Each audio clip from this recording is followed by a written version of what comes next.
Hello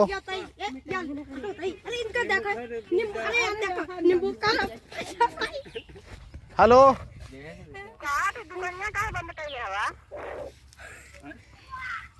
दुकानिया काहे बंद करे बाड़े?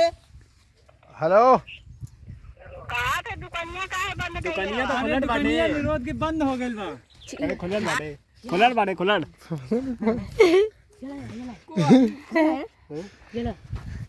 नहीं कर ये का चलत हाय का चलो बस इका काम खत्म। बस इका जेल में हटावा हिया।